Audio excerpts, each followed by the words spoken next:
Ассаламу алейкум, всех приветствую. Хочу ответить на вопрос, который встречается у меня в сообщениях больше недели, наверное, уже, насчет сбора. Все вы прекрасно знаете, на кого открывали сбор, кто открывал сбор, какие люди открывали сбор. Блогеры, кто распространял ссылку на эти донаты, пожертвований. Я считаю, что если открыли сбор, определенное время прошло, уведомите людей, сбор закрыт, собрали все деньги, сделали видеоотчет, если народ от этого требует. Если народ не требует, взяли деньги и отдали семье нуждающейся.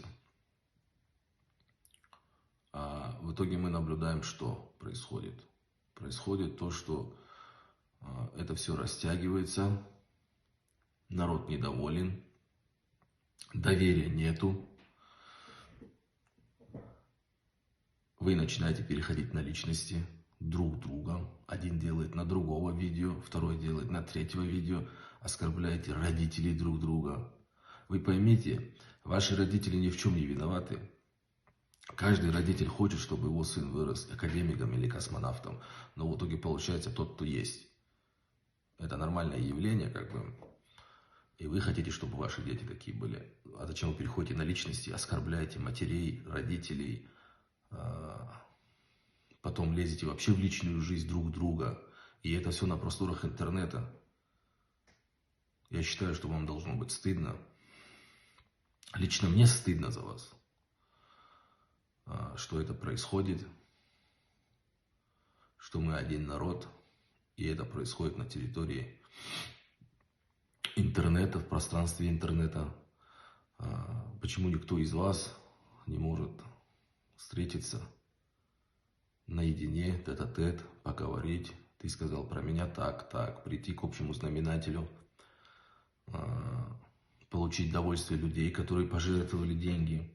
Но в итоге ничего не получилось. Я еще раз повторяюсь, я не хочу никого обидеть, оскорбить, ни одного из этого блогеров. Кого-то из них я знаю. Ну, это очевидно. То, что кого-то, может, я знаю, кто-то меня знает, но суть не в этом.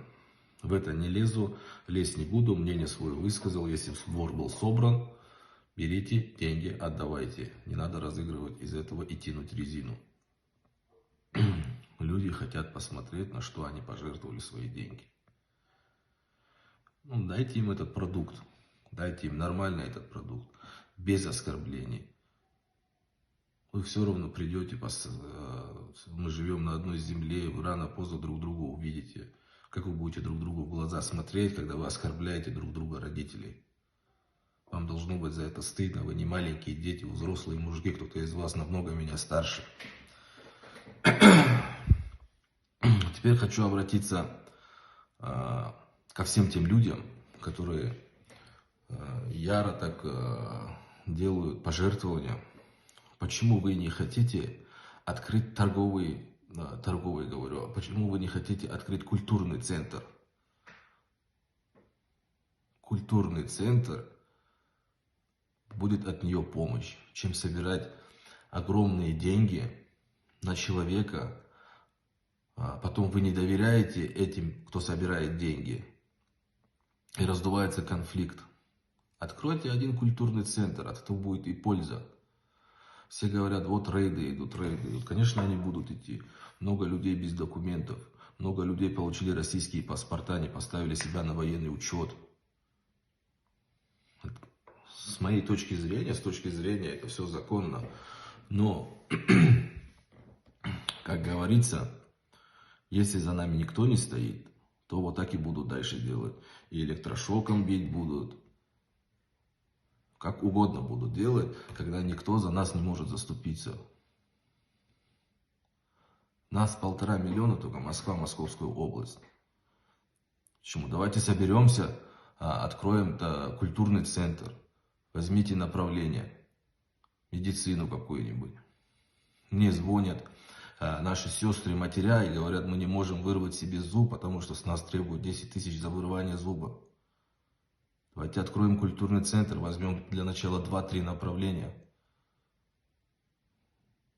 чем собирать огромные деньги для сбора на определенного человека, и в итоге все недовольные. Каждый друг другу не верит. Я понимаю, что ни у кого нет доверия.